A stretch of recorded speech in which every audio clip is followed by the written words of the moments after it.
कलयुग में शिव को गुरु बनाकर हम सभी अपना जीवन को धन्य बनाए और उनके प्रति समर्पित एक भजन है।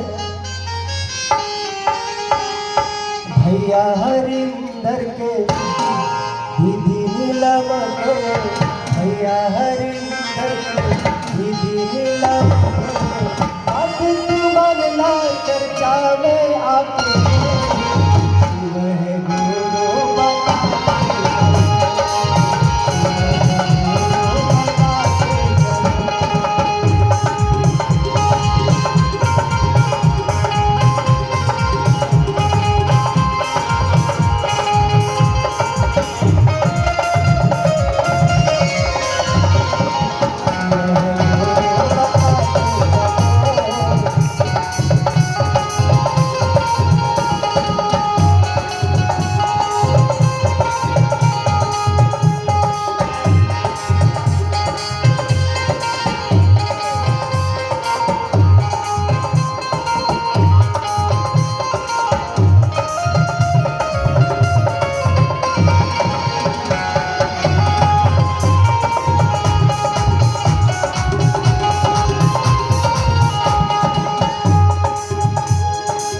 बाधी के कंगन चर्चा में आवा, बाधी के कंगन चर्चा में आवा, चर्चा के ऐसा असर हो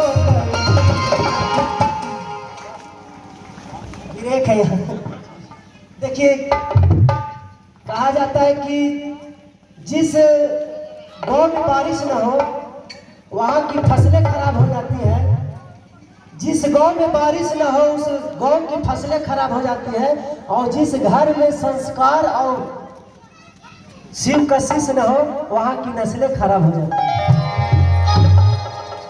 तो आप लोग बैठने के लिए तो नहीं आए, आप लोग को तो ताली भी बजाना है।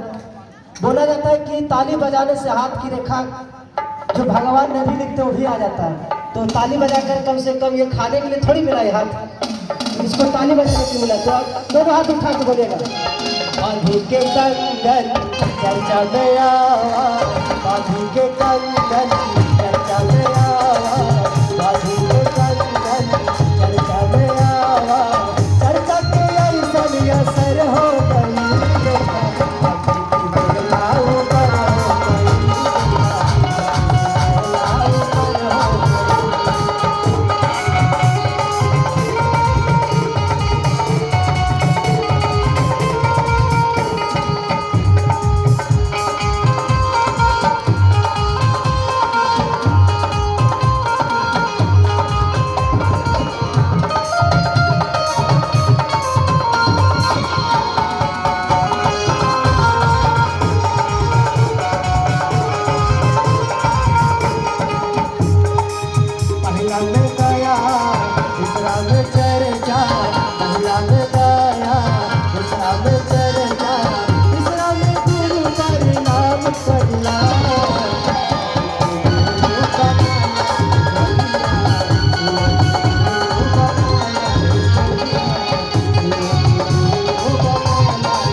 शिव को गुरु बनाए, एक बार दोनों हाथ उठाइएगा। कौन कौन गुरु बनाए हैं अपना जीवन में शिव को? अब हाथ नीचे रख दीजिए। और जो शिव को गुरु नहीं बनाए वो हाथ खड़ा कीजिए, जो शिव को गुरु नहीं बनाए। ईमानदारी से जो नहीं बनाए हैं कोई बात नहीं है, आज बना लेना है, इसीलिए चर्चा में हम लोग आए हैं। कंगन नहीं बांध गए तो कोई दिक्कत नहीं, बाद में बांध लेंगे, लेकिन अगर जो नहीं बनाए हैं ये मौका खोना नहीं है। ईमानदारी तो कौन कौन नहीं बनाए हैं हाथ उठाइए। चलिए बहुत बढ़िया, नाम घोषणा करा लीजिएगा। और जो नहीं बनाए हैं आज आप लोग का घोषणा इस मंच से किया जाएगा। चलिए ठीक है। भजन मिला था लेकिन मेरा उद्देश्य चर्चा का है, तो कहना ये है कि जो शिव को गुरु नहीं बनाए, ये कलयुग है और शिव से बड़ा कोई गुरु नहीं। शरीर का गुरु बनाइएगा तो ठगा जाइएगा। शरीर मतलब समझ रहे, जैसे आपके जैसा शरीर तो निरंकार गुरु है महादेव। गुरु का काम भी करते भगवान का। तो आइए, अरे हाथ जोड़ी तारा लेनी हो रहा शोभा, हाथ जोड़ी तारा लेनी हो रहा शोभा। भैया शिव के गुरु बनाई, हाथ चरचा दे आई। भैया शिव के गुरु बनाई, हाथ चरचा दे आई।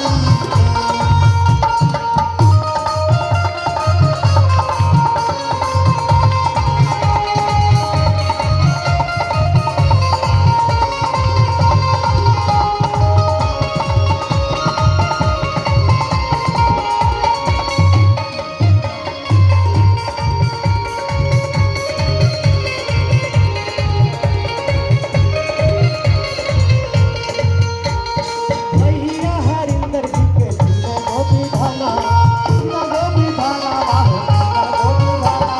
दीदी लाला जी के आई भैलना, आई सनलाना बाहो आई सनलाना। भैया हरिंदर जी के दिल गोपी धाना, दीदी लाला जी के आई भैलना। हाथ जोड़ी तारा लेनी हो रहा सोजा आई के, हाथ जोड़ी तारा लेनी हो रहा भैया सोजा आई। ए भैया शिव के गुरु बनाई, चरचा में आई। ए भैया शिव के गुरु बनाई, चरचा में आई। जाओ जाओ।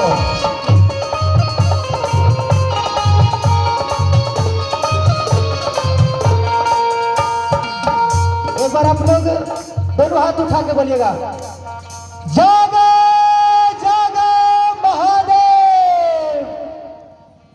और अब भजन का लास्ट पंक्ति है, तो आप लोग दोनों हाथ उठाकर ताली बजाइएगा। ए भैया शिव के गुरु बनाई, हाथ चरचा में आई।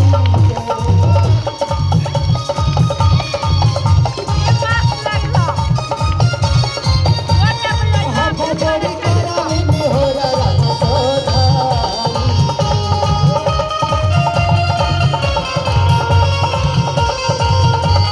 हाथ जोड़ी तारा लेनी हो रहा सोधा। भैया शिव के गुरु बनाई, हाथ चरचा में आई। भैया शिव के गुरु बनाई, हाथ चरचा में आई।